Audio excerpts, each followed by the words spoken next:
And welcome everyone to the Centre Court MBA Festival, where we bring together the brightest minds shaping the future of business education. Now, across the world, MBA programs are rethinking their identity, the cost of education, the rise of AI, shifting employer expectations, and a new generation of students. They're all reshaping what an MBA means and what business schools must become.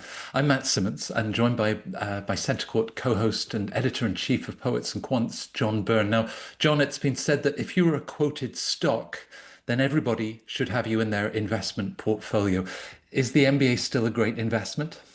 Of course, it's a great investment. To me, it's a no-brainer. I believe in this education so thoroughly, in part because higher education made a very big difference for me. And I think of all the degrees you can get out there, a business degree is among certainly the most valuable, if not the most valuable and accessible degree you can get. And yes, there are dark clouds today over higher education, primarily because of public policy. But this too shall pass. And the value of a business degree is long term, it's not short term. And that's what people really need to keep in mind. I mean, way too many people look at ROI on business degrees by starting salaries when the real ROI is over your entire career and the network that you graduate into and that will support you throughout your entire career. Right. Well, for the next 45 minutes, we're going to roll back those clouds. And to help us unpack the innovative future of the MBA, we're joined by an outstanding panel of leaders from four of the top US programs. It's lovely to welcome Katie Riddell. Katie is the Director of Full-Time MBA Admissions at UNC Kenan-Flagler.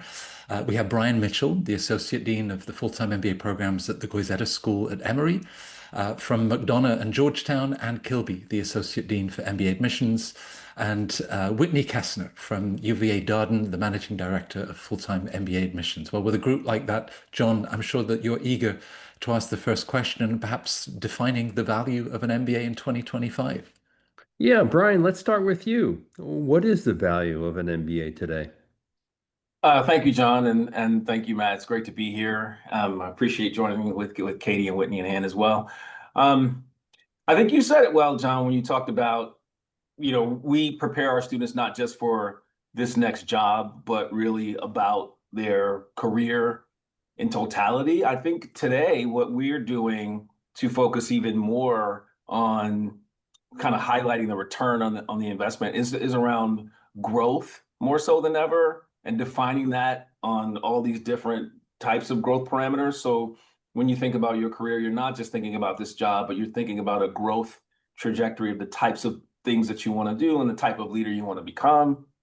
And we also lean into personal growth and the dimensions on personal growth that one can explore, through during their time in the program. And I find that resonates with students nowadays more than ever. And so that's one of the ways that we're really trying to redefine, if you will, the experience. A lot less transactional and a lot more about your personal growth and coming back to school as an opportunity for you to explore that.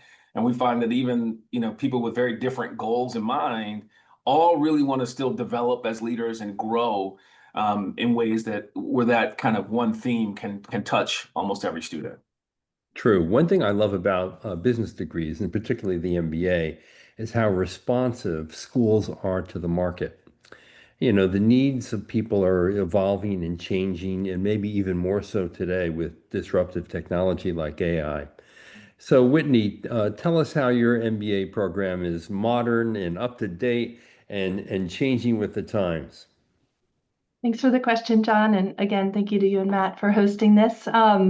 So yeah, to your point, MBA education is really a reflection of what's happening in the world. And, business is always evolving. And I think that how we look at the educational experience and what the students are gaining from this is something always top of mind.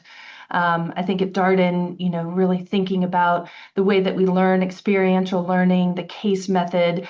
It's really taking in what's happening and discussing and learning from that, and sort of different scenarios and what would you do in that situation. So this very practical way of thinking.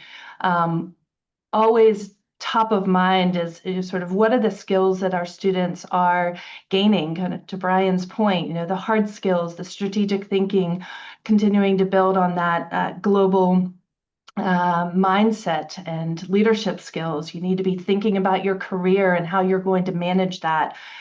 Being a lifelong learner, and sort of what are those defining success, and sort of what that means to you, and it could be very different for all of our students. So we're constantly thinking about all of these things, what we want this experience for our students to be, and know that they have many options out there, but the MBA is truly an incredible opportunity to invest in yourself and prepare yourself for the many things ahead. Yeah, I like what you just said, because I think one of the things that business schools do that no other school in the academy does, and there are several things, and we'll get into them, is round out the professional in you. In other words, prepare you for the world of work above and beyond the basic skills you need to succeed. Katie, tell us a little bit about Kenan-Flagler and what you're doing in your MBA program. Yeah, absolutely. And again, I'll echo my colleagues. Thank you for having us here today.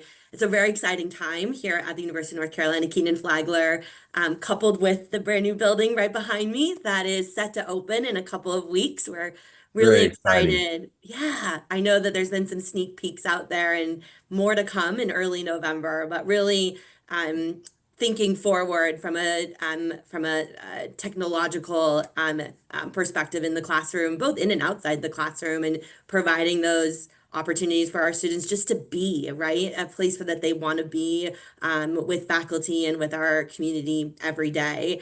This is coupled with an exciting set of enhancements that's coming to our MBA at Kenan-Flagler with our next class, the class of 2028.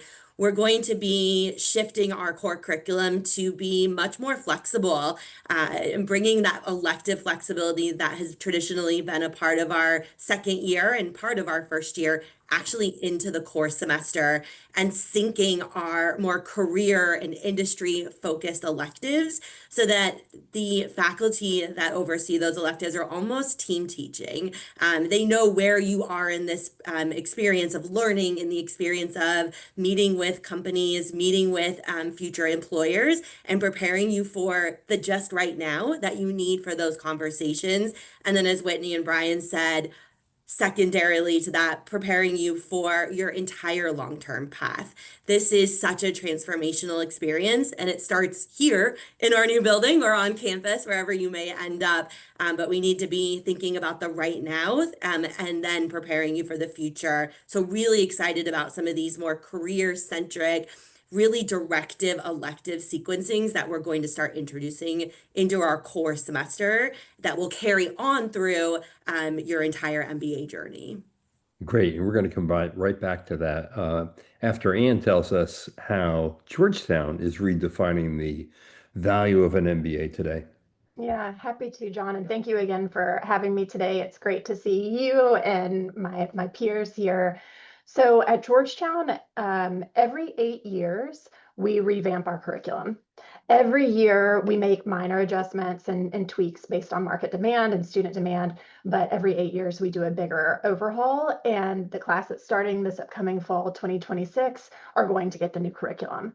So what went into this, we had 18 months of extensive research where we worked with focus groups of students, alumni surveys, end of year student surveys for the past 5 years. We had various staff groups that gave input, and then we had external outputs from prospective employer conversations, et cetera. And all of this went into informing our design of our new curriculum. And, it brought to reality some things that we needed to make changes on to stay relevant and to be able to meet our student and market needs. And what we learned, and this is no surprise to those of you in the room, that the MBA is a saturated market. And it's really up to us to differentiate. And we know at Georgetown, the best way we differentiate is through ethics and leadership training, and also through different power skills that employers are asking for around critical thinking, innovation, AI, and analytics. And so in our new design, our students are going to have more flexibility on career pathways and designing and choosing the sequencing of their courses so that they can set themselves up to be ready for recruitment. You can take an advanced analytics course in your first semester if that's where you're recruiting, if that's the skill that needs to come through in your recruitment interviews. So I'm really excited for these incoming students to really benefit from this research, to get to personalize based on becoming more career ready. And we'll just continue to iterate. With anything new, you need to continue to get surveys and react to that feedback.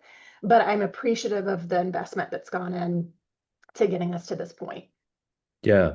Now, Anne, you and Katie just teed up the next question I have, which is, what does career readiness look like today in your programs? And clearly, both your schools are changing the curriculum to help students be more career ready. I've always said that one of the things I really love about business school is that the job of a business school does not end when a parchment is handed to the student at graduation. It ends when the student gets a job. So give us a little more detail about what career readiness looks like at Georgetown now. Sure, I'm happy to. I think it's a focus of skill development and professional development.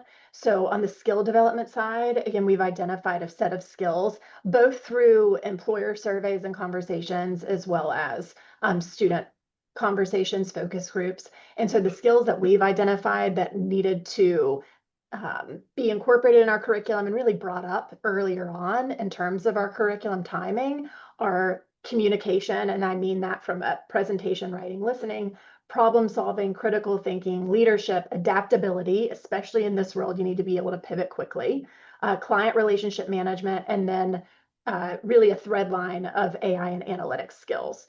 So I find it to be our responsibility in higher ed to adequately prepare students for what they need to be prepared for. And some of that's reading the tea leaves, so we're trying to predict what is needed in a market 3 years from now if they're applying to start next fall. But based on current conversations, these are the skills that are most needed. So that's what you'll find a focus on in our curriculum. And then in terms of career readiness, setting up more opportunities for mentorship from alumni, even peer-to-peer mentorship of second years to first years, because as we all recognize, the community and the network is what is long-lasting. Of course, the degree is with you for life, but this community is what you'll continue to turn to. So finding more opportunities for this mentorship and community building in our career office. That's great. Katie, how does your new curriculum address career readiness? Yeah, thanks for asking. I would echo that it is a very transformational experience, right? To take this time out of your career path to focus on you in a rapidly changing world. We want to make sure that our students are equipped with the skills to take a step back, understand the changes in the market, and understand where their strengths are fitting into that new pathway, but also spend the next couple of years not only strengthening your strengths, but really focusing on what are those blind spots? What's going to hold me back from that pivot or that next layer in my career? Maybe it's 2 jobs from now, but being aware of what those blind spots are, and even just saying, I know that it's there. How am I going to fill that gap on my team or with continued learning? It doesn't end, like you said, with a piece of paper at graduation. We really are striving to build lifelong learners that bring that into their career path and their trajectory long term, but also to the people around them, and recognizing that this is a development process that's going to happen over time. I think the conversations I have with prospective students now around the idea that your career is more like chutes and ladders, and being really comfortable with climbing a ladder here, but maybe taking a pathway over there and seeing how it gets you back to another ladder down the road is a really fun conversation to have, but also very daunting. And so any guardrails we can put into place and any safety nets we can put into place during your 2 years here will only prepare you for the reality of what we see in your career paths going forward. So, Brian, what kind of chutes and ladders strategy are you deploying at Goizueta these days? Yeah, it's a fun thing to think about in that context, right? It's a fun game to play, and my own career kind of follows that. So I appreciate that, Katie. And listening to Ann, we are in the first semester right now of our new curriculum. We just did our major revision and did a lot of the steps that you talked about, Ann. And I think that listening to employers and alumni kind of frame expectations of our graduates now, what we're missing, what they're seeing that they need. I think that's been super helpful. But communications, structured problem solving, those kinds of things are what I consider to be timeless. So we talk about this in terms of what's timely and what's timeless. And the timely things are the things that you're going to need day one to be day one ready. These are a lot of technical skills, and we have a heavy emphasis on that, obviously. There also is an equally heavy emphasis on the skills that we consider to be timeless. And those are the things that are going to stick with you throughout your career and help you navigate the changes, the chutes and ladders that are going to come your way. And I mentioned growth earlier, and kind of my emphasis with our students on, your personal growth trajectory and your professional growth trajectory. Part of that is a conversation we have a lot here about a two-way exchange of value when you're thinking about your job and your career. So you're part of the return on the investment that you're making, and it is a huge investment of your time, your opportunity costs, and we all, can get into that. But part of the return on that is that you should be working in a career that adds value to you, right? So feeding your passion, feeding your interests, they're going to get their pound of flesh from you. Right. So you're going to be adding value, but you should also be extracting value. That's the privilege of being on the other side of an experience like this. So we have a lot of conversations with our students about, finding careers in the career path that as you go through those chutes and ladders, when you pop up on the other side, you're not just giving, you're also receiving value, and having them kind of think about that while they're in school, I think has been a real shift, and it's served us well.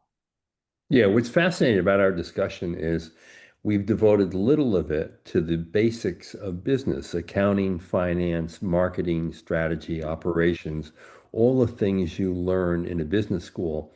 And most of what we're talking about are the soft skills that really can make a difference to your success in navigating an organization, and really being very effective and fulfilled in doing so. Whitney, I know that Darden places a great deal of emphasis on those soft skills, and in fact, the case study method of learning emphasizes that. Can you talk a little bit more about how that makes people career ready? Yeah, thanks, John. As you started to talk about more of the academics, I was like, oh, this is me. But at Darden, all of our students go through the core curriculum and then begin to take electives in the spring of their first year and throughout their second year. Have been reflecting since talking with one of our recruiters this summer, just around as they are looking at new talent, they need to have a perspective, to take a viewpoint, to have expertise to draw from, really resonated. And I think that's something that our students really gain through going through the core. Going through the case method with exposure to up to 500 cases, 500 issues, problems that organizations have seen, never having enough information, but needing to make a recommendation, take a stand, make a, kind of help drive that business or that organization forward. I think that's something that is super valuable. So students really needing to understand those business fundamentals, have that confidence to work in an ambiguity, not having all the information, have the tools to analyze that and make that recommendation. So feeling like the sort of the core of who we are and that core curriculum continues to really resonate. And then how do we continue to refine that? And I think we're able to be really nimble through the cases that are being taught, the electives that are offered, through the co-curricular activities. So much of the career search process is wonderful support from our Career Center, as well as from clubs and organizations where needed, providing that additional support and readiness, that technical training, really thinking about it, not just about the job, as many of my colleagues have touched upon, but what are these skills that will prepare you? How will you show value to your organizations going forward?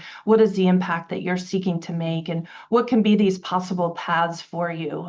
So trying to, at all possible moments, sort of zoom out and sort of understand what drives our students, the whys behind this degree and what they're looking to do, but then also providing the tactical resources to help them pursue that.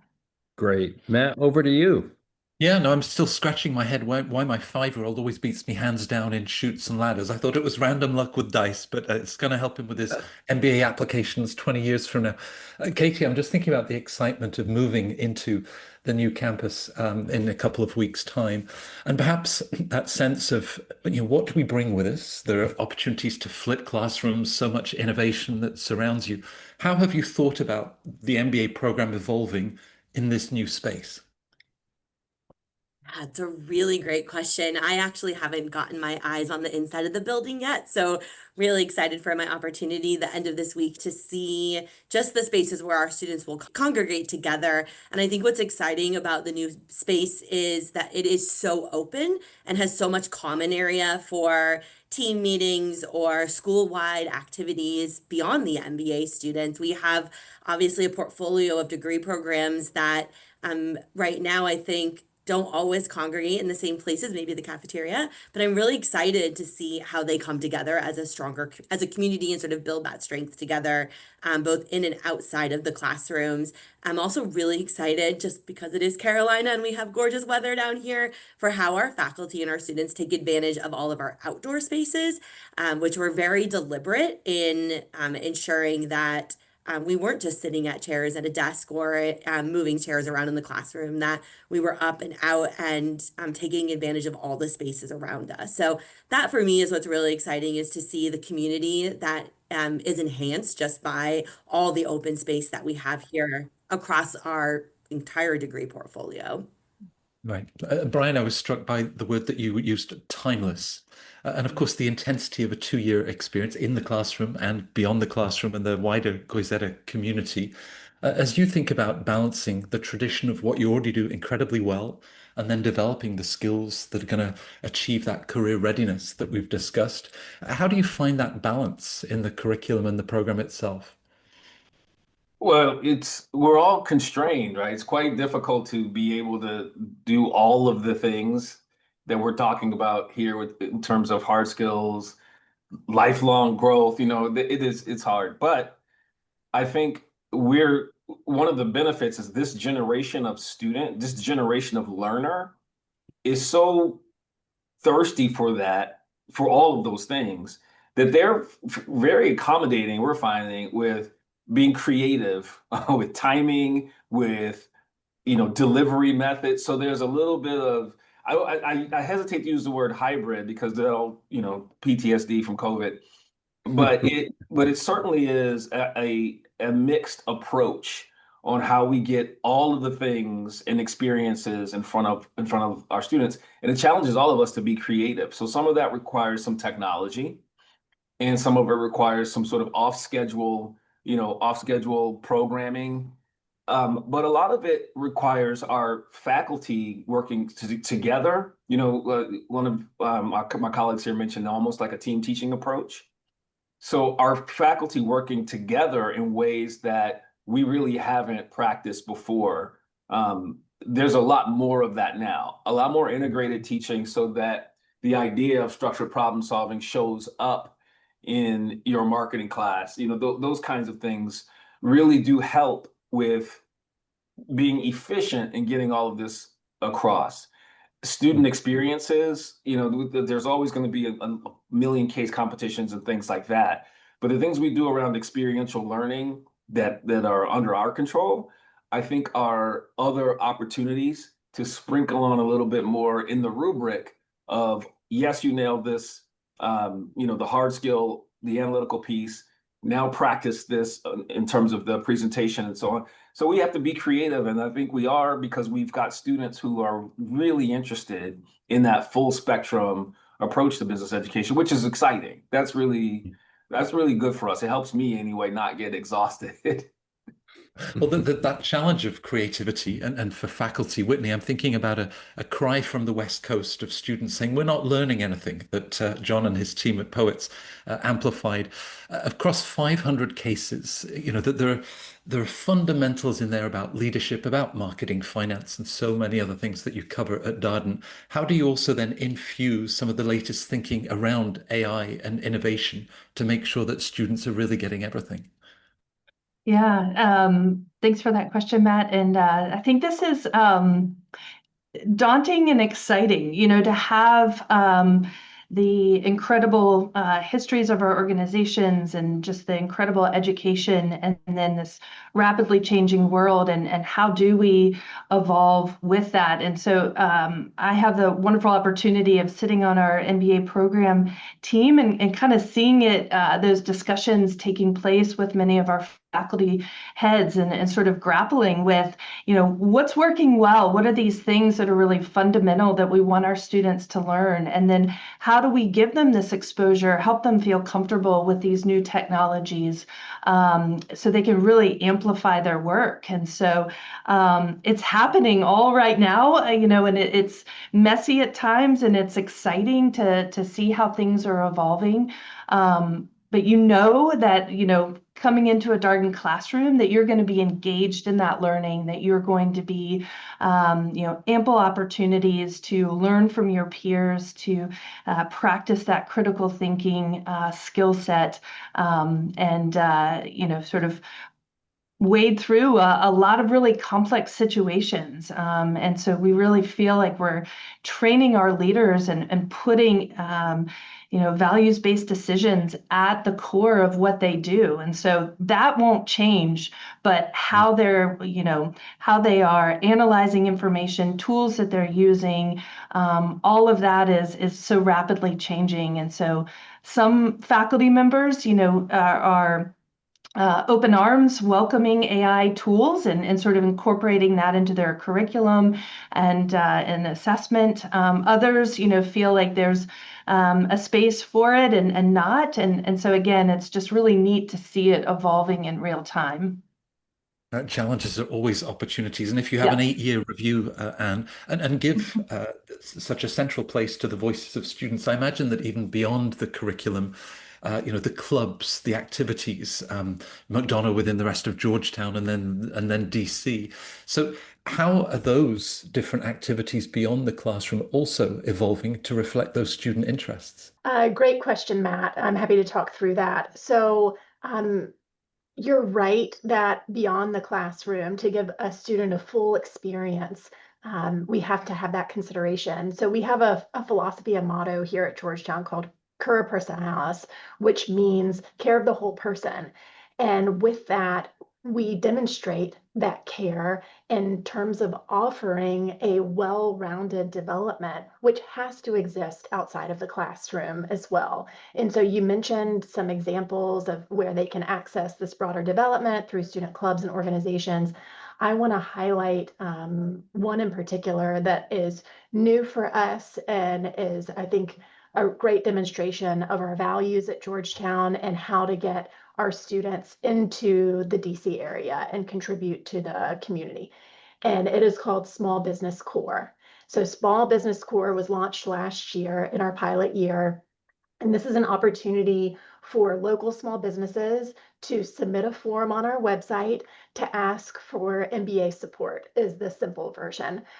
We are focused on under-resourced local small businesses And our MBA students are tasked with whatever the need is. It could be helping them with marketing. It could be onboarding a new technology system that will help them with HR.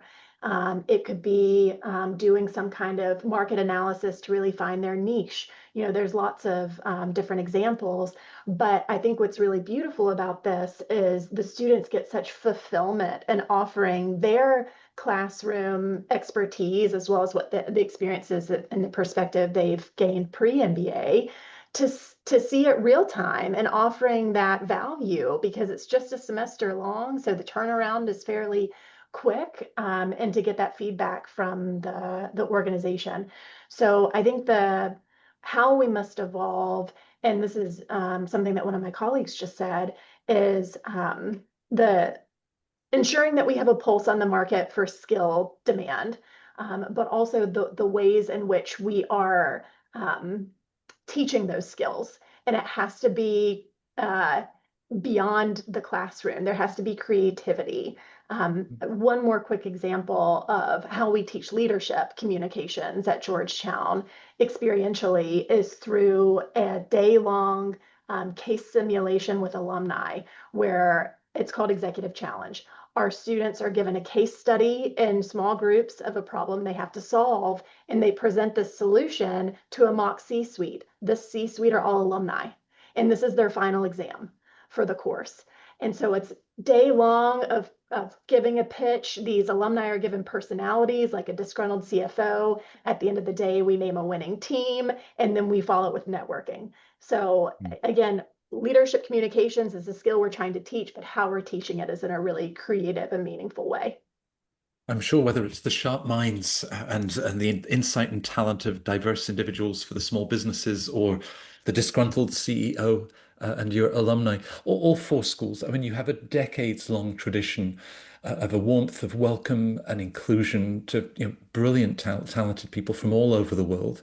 We're now in a more geopolitically tense environment, visa policies that you continue to stay up to date with, and a level of global instability. But Brian, how do you look at international students and recruitment in the years ahead to ensure that sense of community and welcome? Well, you're right. And I think, John, you like to talk about the value of business schools and the uniqueness, and I have had the privilege of being on all of your campuses. And I can tell you that it's a unique environment for that factor alone, having this type of global diversity that all of us have in our class and all of us value tremendously. So it's an important time for us to be doubling down on certain efforts, and we most certainly are. I'm a big believer of managing what you control. And so we don't control the public policy that's coming our way. We control how we are responding and reacting. And I do think that part of what is our obligation is to be in market around the world and to proclaim with enthusiasm and specificity that you are welcome here. We want you here. Once you get here, you are valued. Here is how we support you. And I say these things having done that, and I know my colleagues on this call have done the same around the world, and also when your students arrive, to continue to really explicitly make clear that we value you and we want you here. I think it's a real important opportunity for conversation among our students, in particular among our domestic students, around creating culture in the organizations that they will lead and that they will found. We're going to continue to have to think about this over the coming years, and maybe longer, who knows? But we can't kind of sit still, arms folded, frustrated by it. I think we have to attack it. And so that's what we're doing. We're going to the places where we've been going and had success, and we're kind of doubling down on the efforts. I don't know what that's going to translate to in terms of numbers, but I think it's really important that we are matching the volume of the discourse from Washington with our own volume of, you are really, really important to us. And we're going to do everything we can to help you get that return on investment that we've been talking about on this call. That's what I love about Center Court, is to be able to capture statements like that, and of course executive orders that are being signed just a couple of miles down the road in DC, and inevitably international students that have been following, whether it's H-1B stories, they're looking at OPT and other opportunities for them. How do you like to frame that wider context, but what you're then able to share internally from McDonough? Sure, absolutely. And Brian, I must say, I'm very inspired by your message, and I'm right there with you. Brian recapped a lot of the challenges, and Matt, you just did in your question of what we're facing. I don't think any of the headwinds that we faced last year are going away, and they're new ones, new external factors that are challenging higher ed this year. So at Georgetown, you're right, we're in the heart of DC, where the policy is being generated and discussed. And what we rely on at Georgetown McDonough is we go back to our founding and our tradition, that one of our Jesuit traditions here is community and diversity. And again, that was part of our founding in the late 1700s. That has not changed. That has not changed through the variety of wars we've weathered. We stood through the Civil War, through a variety of administrations that we've seen, different political parties, different executive orders. So I think what's important for candidates to remember is, while there is so much unpredictability in the world, what is predictable is the reputation, the power of higher education to change your quality of life. There are reputational, credential, community, networking, resource, skill development gains that come with investing in yourself. And trust, as you've heard my colleagues say, we take that responsibility very seriously, and that we are ensuring that you are taken care of, you're welcomed, you're supported, and you're setting up to have a really valuable experience with us to prepare you for the rest of your life. Yeah. Katie, I can imagine the smile on your face when the corridors in the campus behind you are filled with that diversity of voices and experiences. You know, that's who all of you are as schools. Perhaps just a message about that enduring value of the MBA to an international student that's going to come to Kenan-Flagler and enjoy an extraordinary 2-year experience, but irrespective of some of those geopolitical tensions. Yeah, and I'm just having some reminiscing, listening to Brian talk about the importance of international students in our community. I always tell students as I meet them on this journey that we want we want them to bring their different experiences into the classroom. It would be quite boring if everyone came from the same background and we didn't have anything to learn from each other. It's really, really important that we're using these 2 years as students to understand difference, to understand what makes us uncomfortable about that different perspective or that different way of solving a problem, or maybe seeing a problem that I didn't see before. That's what is so invaluable about, or so valuable about the 2-year MBA classroom, and outside the classroom too, right? On these hallways and these outdoor corridors where you're having those conversations about industry and life. You should be learning from each other why they see the world that way, what makes you uncomfortable about that viewpoint.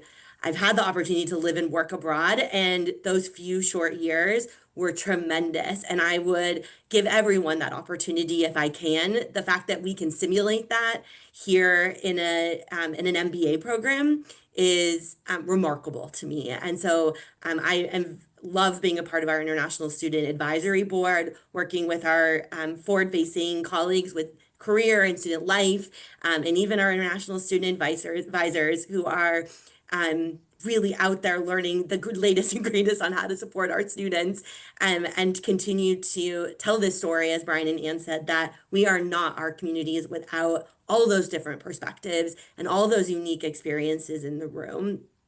So I hope that continues to be the story that people hold on to. I know that we will all work extremely hard to continue to showcase that story. Right. And the Darden tradition, Whitney, that I once shared with the former Dean Bob Brunner, I think it was like 9:30 on a Friday morning, and it was a coffee chat where the entire community comes together, shares whatever is on their mind. Just even perhaps what you're seeing from current students as they look at this wider context, sort of a quiet determination, lots of solidarity, no doubt, to ensure that their experiences and then the next gen will be continue to be so positive. Yeah. Our thanks, Matt. Our wonderful tradition of first coffee 9:30, just a break in the schedule and people coming together and sharing coffee, tea, what have you. But really putting a lot of emphasis on conversation and connecting in that way. But just really appreciate what my colleagues have shared and want to just further underscore just how important and how valued our students are from outside of the United States and how they make us the global community that we are. So the H-1B visa news came out on September 19th. On Sunday, we had our Global Food Festival, and it was almost, wonderfully timed in terms of, oh my goodness, here is this just incredible representation of our community from all over the world sharing their favorite dishes from home and being so excited to have their classmates and staff and faculty experience that. So it's a full community event. To Brian's comment, controlling the controllables. And so we feel like providing information to our students is important and what we can do. And so that very day, our career team sent a really powerful message to our students, our current students, just here's what we know, here's what we're doing. Last Wednesday, we had an immigration attorney come and sort of what do we know now and answering questions. And so I think that's, what we can control right now is sharing of information, helping our current students, our prospective students make informed decisions, and we will always, reiterate the value of our global community and are here to help and support in the ways that we can. Well, there's never a I've been bad to that time for a event. food festival. Yeah. And I I've guess, been, John, Matt, I've been to that event a couple of times, and I can tell you that it is absolutely spectacular. Mm, You mm. will gain weight if you go, however. Well, any good food festival, not just the food that's served, but the people and the company that you share. That's our case at the Centre Court Festival. We only have another 10 minutes, John. So, with four wonderful panelists, perhaps there are one or two questions that you would now like to ask each of them as we round out the session.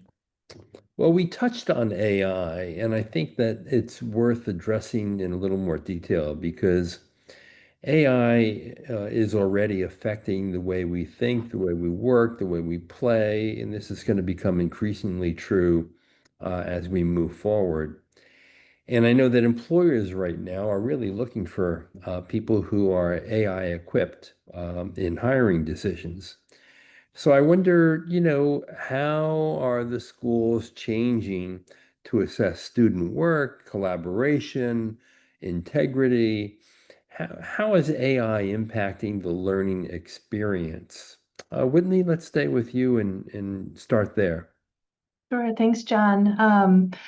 So from an academic standpoint, part of the core is our decision analysis data science course. So everyone is taking that. So very clearly a focus on working with these tools. And then in some of the other core classes, incorporating tools as well. So in strategy, considering using an AI tool that sort of you ask questions and sort of iterate through that. And so looking to give exposure, comfort to students, all with an eye towards how do they amplify, how do they build upon what they're doing, and doing it in a meaningful way. We've had a lot of great momentum with our La Crosse Institute for Ethical AI. So really looking at where do we have strength in our strong foundation and thought leadership around ethics and obviously this really evolving landscape of AI and sort of where is that that culmination. And so the Lacrosse Institute has got a new salon series on Fridays where, community members can learn and learn from, faculty and other in industry.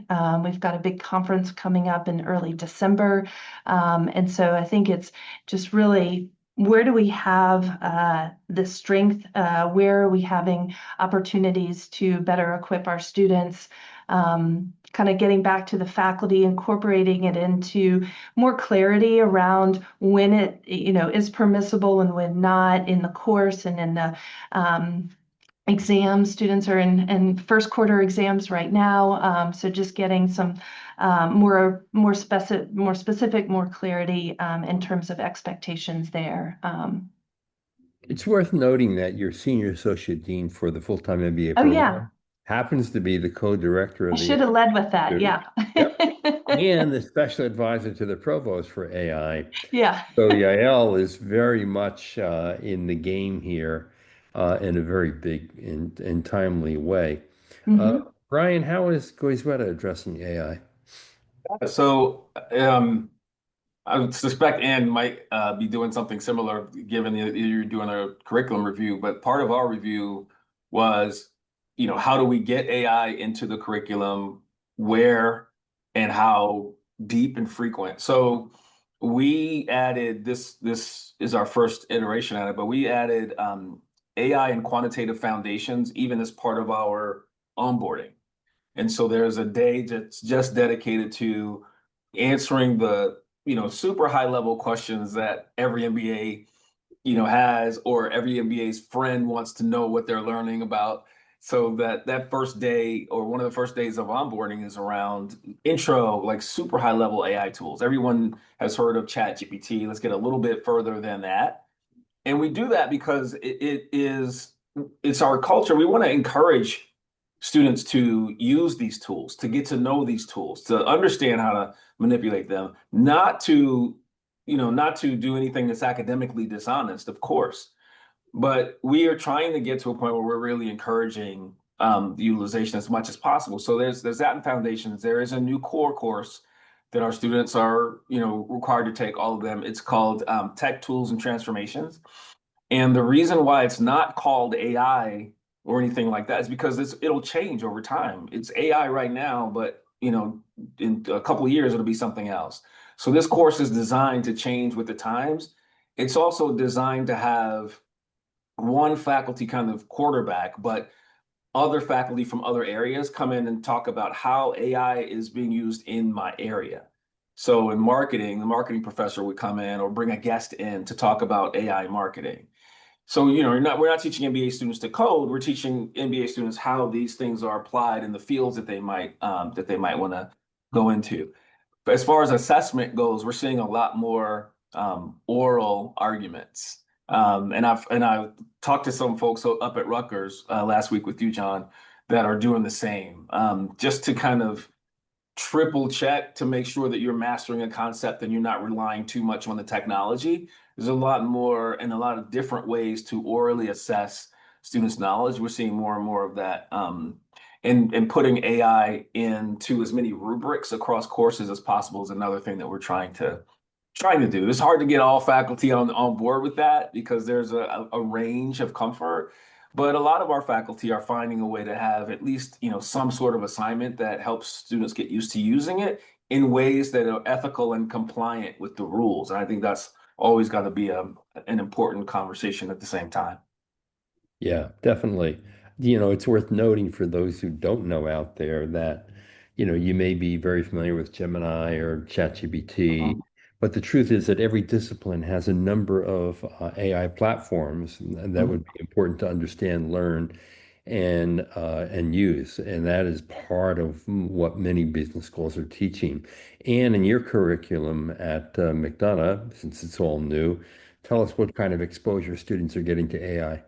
Sure, absolutely, John. So one of the first courses, so an opening term, we are having an ethical use of AI, responsible use of AI course, so that students understand upfront our expectations of how to practically in how to use discernment to utilize AI.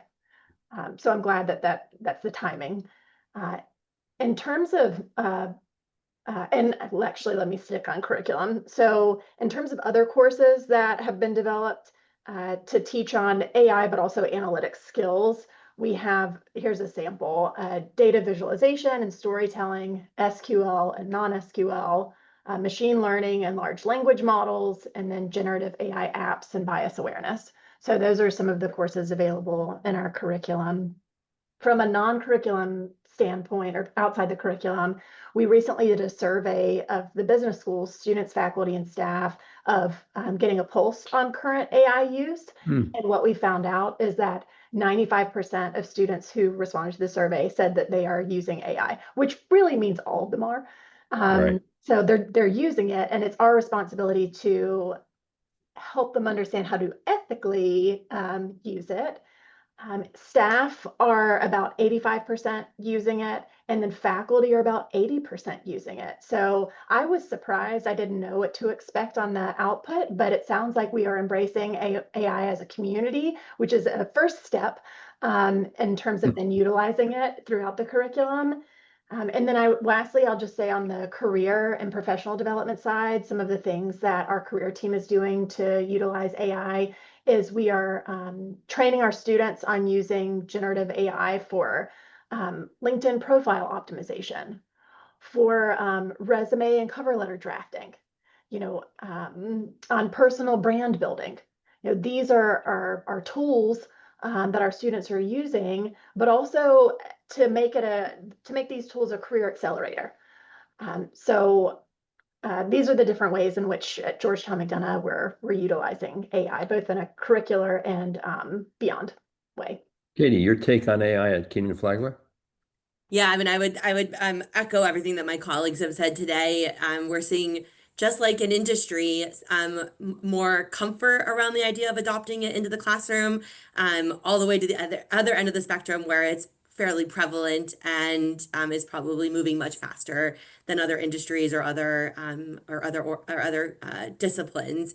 We recently introduced a LLM AI tool called Blue Chip, and that has been really exciting.